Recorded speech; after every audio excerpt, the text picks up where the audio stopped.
We're apparently having trouble with the audio, but this is a scene outside of New York City Hall Park. That is a Trump supporter being harassed by a crowd of protesters, and they are chanting racists out, and things got, well, a little rough. And sadly, we have seen that before. Welcome back to the Steve Malzberg Show. J.D. Hayworth at Newsmax TV's National TV News Desk. And from the brand new Newsmax New York, my pal Steve Malzberg is here. And we'll offer this quick reminder, Steve. Those watching can call us with their comments and questions at 1-877-NEWSMAX. That's 1-877-639-7629.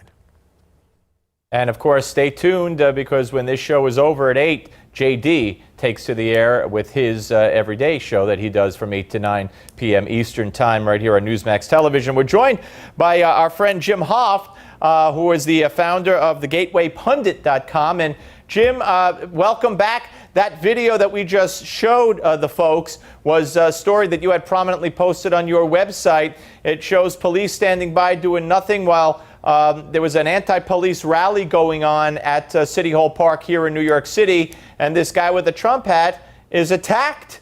And, you know, you would think that would be, in a fair world, here we go again with the media, a huge story, because if it was the other way around and a Hillary supporter was attacked, that's all you'd see, and they'd blame Donald Trump. Right. It's unbelievable, isn't it? And, of course, this isn't the first time we've seen this. As you guys, if you recall back in a couple of months ago in San Jose, a whole group of Trump supporters were beat to a pulp outside of a rally that Donald Trump held there. So this is nothing new. We've got some phone calls. Indeed. Go ahead, Steve. No, I was going to say, nothing new at all. And after we take a few calls, we'll have a couple of more examples of a media gone mad for Jim. But let's get to the phones, JD. Fair enough. We are first going to go to Aiken, South Carolina, where Bob is on the phone. Bob, welcome to the Steve Malzberg Show. Thank you, guys. I watch your show quite a bit. JD, I don't know whether you had a security clearance while you were in Congress. Oh, you bet. I had a security clearance for over 30 years, a top secret FBI clearance. I have a couple of points I'd like to mention to you. Are you familiar with the NEO, non-combatant evacuation operation, that would be able to evacuate people? I'm not familiar with every element of it. Your point in mentioning it, Bob, very quickly. Okay, well, that would be how you would evacuate an ambassador or somebody out of a consulate or an embassy, and I would be curious why that's never really mentioned on why, say, Panetta never really implemented a NEO to evacuate everybody out of the compound immediately. That's a geospatial product, and that was the other reason why I wanted to call. I'm a geospatial analyst from the NGA. I had 30 years of a top-secret SCI clearance. And if I did a tenth of what Hillary did, I would be in jail. Now, the question is that the information was on her server. The question is how did it get there? Okay, geospatial intelligence is defined as imagery intelligence, and geospatial information. So how did that information get from a top-secret side to an unclassified side? If she had geospatial intelligence on her computer, that meant it had to be stripped. The classification had to be stripped, put onto an unclassified system, and then shipped over to the classified system. That would show intent by her entire staff. Absolutely, and you are laying out a logical and I believe necessary exposure of what has gone on here. But let's face it, they decided, the FBI, they're going to give her a powder. It's outrageous. It's crazy, but Bob, you have offered firsthand evidence to us tonight how there are one set of rules for hardworking guys like you and another set of rules, sadly, for Mrs. Clinton. And Jim, this cuts to the quick of what this campaign is all about, does it not? I think so, absolutely. Americans are tired of this. They're tired of the law breaking. They're tired of Hillary Clinton getting away with, what she did with her emails. It's unbelievable, and I think Trump will do very well if he continues to speak about law and order and security.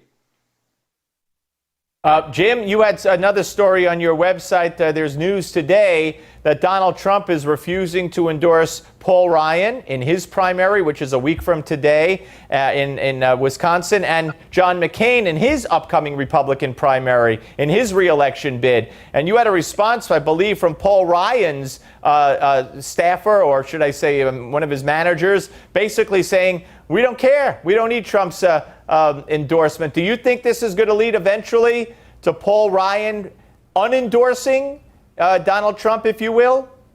Did he really ever endorse Trump? I mean, he said he did, but he's been running the shadow campaign all year long. And it's disgusting that, some of the things he said, some of the statements he said, and of course, Trump is responding to Paul Ryan's most recent comments about how Trump should have kept his mouth shut after that Islamic father attacked Donald Trump from the DNC. And I disagree with Paul Ryan. I think a lot of Republicans do, and Donald Trump did, and I support Donald Trump today for his statement. Gentlemen, there is another call we can take right now, if that's okay, Steve. Let me grab this call at Sure. 1-877 Newsmax from Clarksville, Virginia. Our old pal Jim is calling in. Hi, Jim. Hey, how you doing, JD and Steve? I really miss your program because they shut it off on our TV, and I'm calling everybody I know and having them call in, just so you know. Good job taking Dish to task. We appreciate that. By the way, Jim, go to JLTV.tv, I believe it is. Look up Jewish Life Television, and they're on a whole bunch of carriers that maybe you can take part in. I will sure do that. I've got two quick things, really. I want a very important point.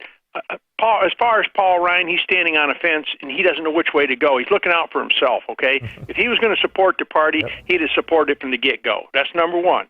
Number two, with what's going on with Donald Trump and wanting to shut off these Muslims coming in here from these terrorist countries, I agree 100%.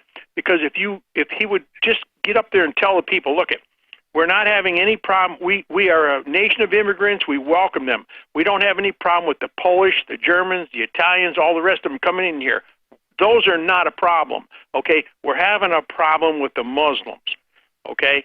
That's why I think it's important that he brings that forward. And another thing, I don't understand this Khan guy.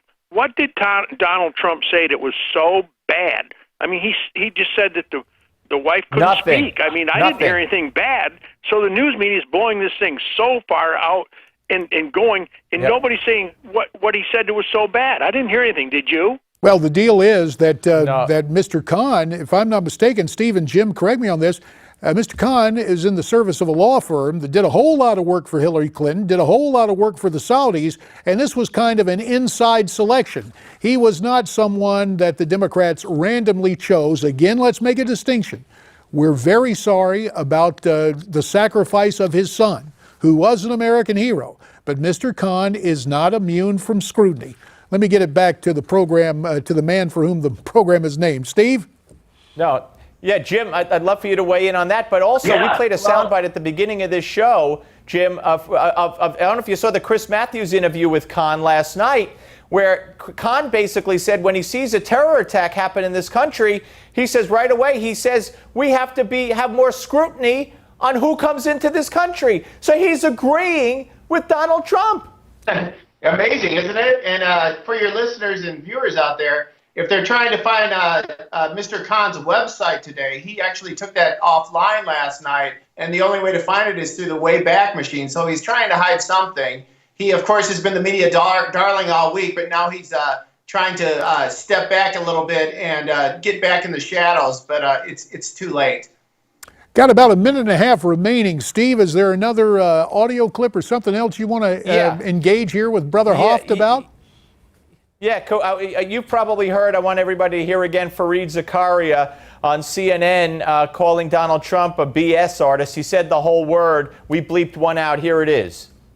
It's sort of amusing to watch how is he going to pull it off this time. What is he going to argue?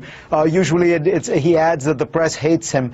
But there's a term for this kind of thing. This is the mode of a bullshit artist. And, it's sometimes amusing, it's entertaining. Have you ever seen that before, Jim? No, these people have lost their mind. They're so threatened by Donald Trump today. It's a good thing, though. The people are still standing with Trump. They're tired of the open borders. They're tired of the unlimited immigration, the Muslims coming into the country. They want some security. They still love this country, unlike some of these elites, which is questionable. Well, Jim Hoft, GatewayPundit.com. Sir, we always appreciate your insights and analysis. From my point of view, gentlemen, I guess Fareed Zakaria plagiarized that particular piece of opprobrium that he used given his past record, but we will let it stand there. And Jim, we thank you for checking in via Skype from St. Louis tonight. Great to have you on. Hey, when we come back, Assistant Online Editor Noah Rothman of Commentary Magazine joins Steve and me as we continue to tag team right here on the Steve Malzberg Show. Stay with us on Newsmax TV.